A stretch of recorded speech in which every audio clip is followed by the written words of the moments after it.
शुरू करें जी। बिस्मिल्लाहिर्रहमानिर्रहीम। आज तीसरा साल इन अदालतों में हमारा चल रहा है।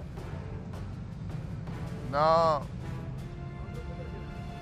प्रोसिक्यूटर को पता है कि केस क्या है, ना जज साहब को समझ आती है। बहरहाल हम पेश होते हैं हर हफ्ते। मैं दो सवाल हमेशा दोहराता हूँ चेयरमैन नैब साहब के लिए, जो आज भी डेली वेजेस पे काम कर रहे हैं और नौकरी को आखिरी वक्त तक छोड़ेंगे नहीं। इंसान की इज्जत इसी में होती है कि जब नौकरी मुकम्मल हो जाए तो घर जाए, लेकिन हमारे मुल्क में कुर्सियाँ ना छोड़ने की एक आदत है। बहरहाल ये भी ज़्यादा देर पार नहीं होती, ना इसमें इज्जत होती है, ना इसमें आप मुल्क के लिए कुछ कर सकते हैं।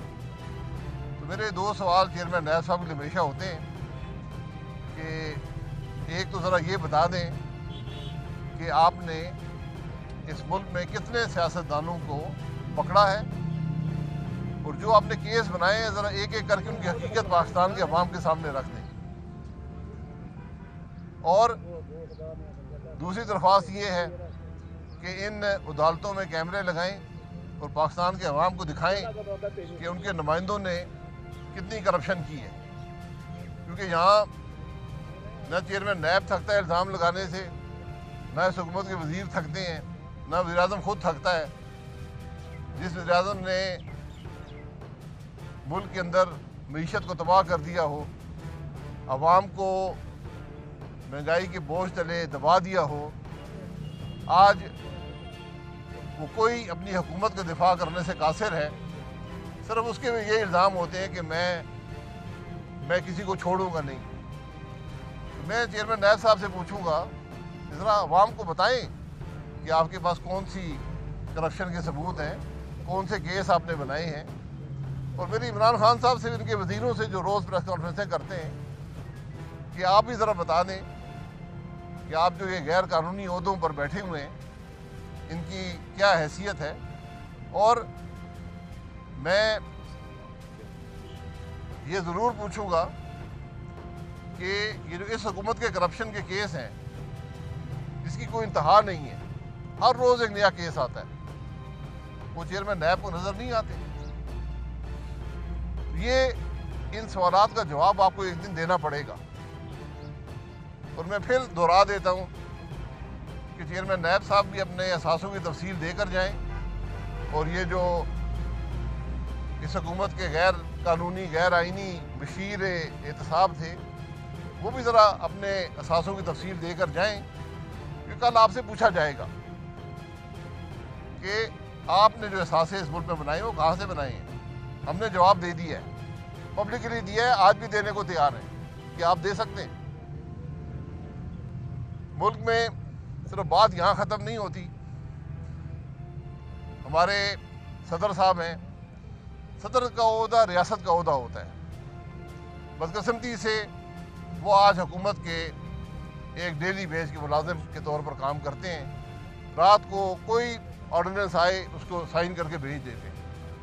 अब एक ऑर्डिनेंस आया है जिसके तहत अगर आप फेक न्यूज़ करेंगे तो आपको हुकूमत अंदर कर देगी और आपकी बेल भी नहीं हो पाएगी। इसकी क्या ज़रूरत है ये अल्लाह ही बेहतर जानता है, लेकिन ये अवाम की आवाज़ दबाने, ये हक़ की आवाज़ दबाने का एक और ज़रिया है। लेकिन ये चीज़ें कभी चलती नहीं हैं, ना ये चलेंगी, ना आज चली है ना कल चलेंगी। तो ये हुकूमत जिसने जमहूरियत को तबाह किया, जिसने पार्लियामान को ख़त्म कर दिया, आज मीडिया की आवाज़, अवाम की आवाज़ दबाने के लिए हर कोशिश कर रही है। उसका एक नमूना आपने मोहसिन बेग साहब की सूरत में देखा है। अभी ये कानून नहीं था, इस हुकूमत का रवैया, इसके अमाल आपने देखे हैं। लेकिन इन सब चीज़ों का हिसाब कल आपको देना होगा।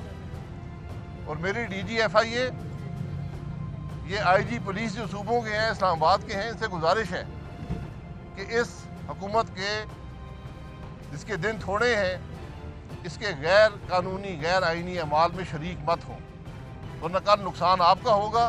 ये तो कल आपको भी छोड़ के भाग जाएंगे, लेकिन आप इस हुकूमत के मुलाजिम हैं, आपको जवाबदेह होना पड़ेगा। जनाब,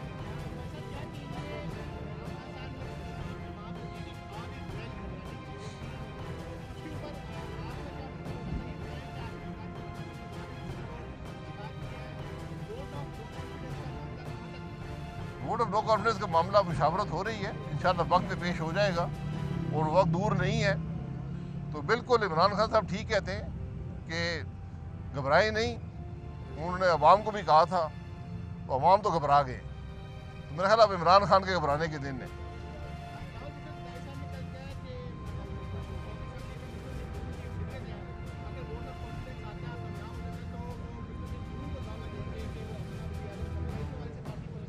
ये उनकी मेहरबानी है, लेकिन हमारा हमेशा मौक़िफ़ रहा है कि इसके बाद कोई हुकूमत बनाने की ज़रूरत नहीं है। आपको अवाम के पास जाना होगा, क्योंकि इस नाकाम निज़ाम का हिस्सा बनने का मकसद कोई नहीं। ठीक है जी। YouTube पर गूगली न्यूज देखने के लिए youtube.com की सर्च बार में गूगली न्यूज टीवी टाइप करें। गूगली न्यूज के पेज पर सुर्ख रंग के सब्सक्रिप्शन वाले बटन पर क्लिक करना ना भूलिए। YouTube पेज पर अपलोड होने वाली वीडियोस से बाखबर रहने के लिए बेल आइकन पर क्लिक कीजिए। आपको हर नई वीडियो के बारे में नोटिफिकेशन मौसूल हो जाएगा।